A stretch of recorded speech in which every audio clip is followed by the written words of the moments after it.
Om Swastiastu. Perkenalkan, yang Egidi Trisna. Mohon izin Bapak dosen, pengempu S2 IPA Masa Depan, Dr. Inyomantika MSI.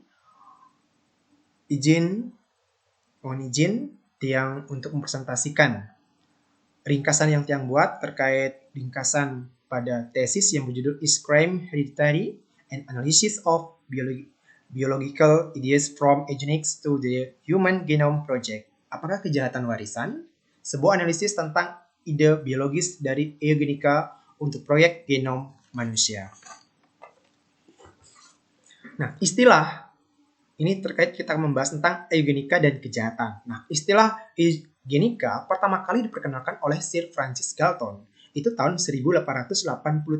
Nah, seorang sarjana polimatik yang bekerja di bidang statistik, sosiologi, antropologi, dan bidang lainnya. Nah, secara harfiah, istilah itu diterjemahkan menjadi kelahiran yang baik dan mempromosikan peningkatan kebugaran biologis umat manusia. Nah, terdapat dua jenis pendekatan dalam eugenika, yaitu eugenika positif. Nah, itu lebih mengarah yang mereka yang dianggap memiliki kualitas, unggul secara biologis, diberi insentif memproduksi. Nah, sementara eugenika negatif itu seringkali menghambat penyebaran kualitas inferior melalui metode seperti sterilisasi. Nah, kejahatan adalah setiap perilaku yang dapat dihukum, yang dianggap berbahaya dan menyimpang dari standar sosial, budaya di negara tertentu, dan periode waktu. Sejarah biologi, eugenika, dan kejahatan. Nah, ini beranjak dari tahun 1786, di mana Benjamin Rush mendefinisikan kejahatan dan kegilaan sebagai penyakit yang bertentangan dengan kepercayaan umum bahwa penyakit mental adalah indikator dari keberdosaan. Nah, berikutnya di tahun 1800, muncullah teori biologis kejahatan yang menampilkan diri mereka sebagai produk dari pencerahan abad ke-18. Konsep kegilaan moral bawaan berkembang hampir di 3 negara secara bersamaan, yaitu Amerika Serikat, Inggris, dan Prancis. Nah, di tahun 1835, itu tepatnya 35 tahun berikutnya, muncullah James Coles Pritchard mendefinisikan kegilaan moral sebagai istilah standar dalam bukunya, sebuah risalah tentang kegilaan dan gangguan lain yang mempengaruhi pikiran. Nah, kemudian awal abad ke-19, muncullah pendukung frenologi mengklaim bahwa penjahat memiliki cacat bawaan pada otak dan bahwa melalui manipulasi frenologis, otak dapat dikembalikan ke keadaan normal dan dengan demikian merehabilitasi penjahat. Nah, salah satu hubungan paling jelas antara eugenika dan kriminologi terletak pada gagasan tentang terlahir sebagai kriminal, di mana seorang yang dilahirkan ditakdirkan menjadi penjahat sosial. Nah, studi keluarga eugenika. Nah, sejak akhir abad ke-19 hingga abad ke-20, penelitian keluarga eugenik merupakan hal yang umum dalam literatur eugenik dan berfungsi sebagai salah satu alat ideologis yang terkuat. Nah, ini dimulai dengan penelitian dari 4 niki penelitian, yaitu yang pertama dari Richard Dugdale, yaitu tahun 1877, tentang De Jux.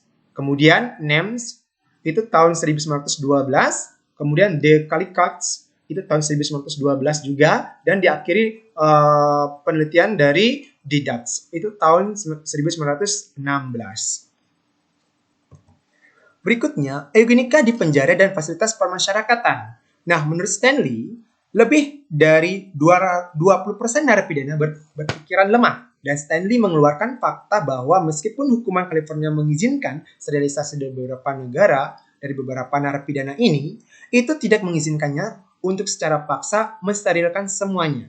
Nah, untuk mempromosikan sterilisasi, ia menganjurkan untuk mendapat keuntungan dari peristiwa tersebut, mengklaim bahwa itu akan mempromosikan kesehatan dan libido. Nah, dengan meyakinkan narapidana tentang efek positif dari sterilisasi, Stanley dapat melakukannya mensterilkan sekitar 600 narapidana selama 2 dekade. Nah, kasus pengadilan dan proses hukum. Nah, di sini ada 2 kasus di mana yang pertama itu tentang dari Buck Fibel. Pada tahun 1927, Mahkamah Agung Amerika Serikat memutuskan bahwa Undang-Undang Negara Bagian Virginia mendikte sterilisasi wajib bagi individu yang tidak layak atau cacat mental adalah konstitusional. Nah, menurut Dr. Albert Priddy, pengawas dari koloni negara bagian Virginia untuk epilepsi dan berpikir lemah, seseorang pasien bernama Carrie Buck perlu disterilkan karena dia bisa menjadi ancaman biologis bagi masyarakat.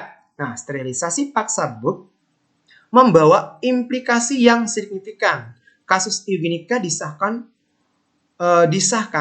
hukum dan sterilisasi di Amerika Serikat. Nah, berikutnya Skinner v. Oklahoma. Nah, setelah Buck-Feeble melegitimasi undang-undang eugenika di seluruh Amerika Serikat, nah, negara bagian Oklahoma bergabung dengan gerakan sterilisasi dan menjadi negara bagian ke-30 yang mengesahkan undang-undang tersebut. Nah, Skinner v. Oklahoma tidak secara eksplisit membatalkan putusan Buck-Feeble.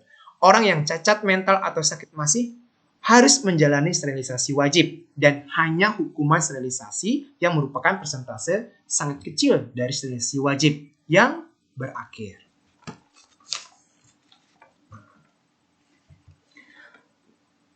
Nah, eugenika dan kejahatan dewasa ini. Eugenika modern adalah proyek genom manusia. Nah, upaya internasional untuk sepenuhnya memetakan susunan genetik spesies manusia yang dapat dianggap sebagai langkah besar pertama untuk memanipulasi DNA kita sendiri. Nah, dalam beberapa tahun terakhir, istilah eugenika liberal atau neo-eugenika itu semakin populer.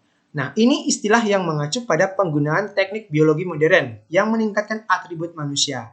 Nah, melalui rekayasa genetika manusia, misalnya melalui sistem penyuntingan gen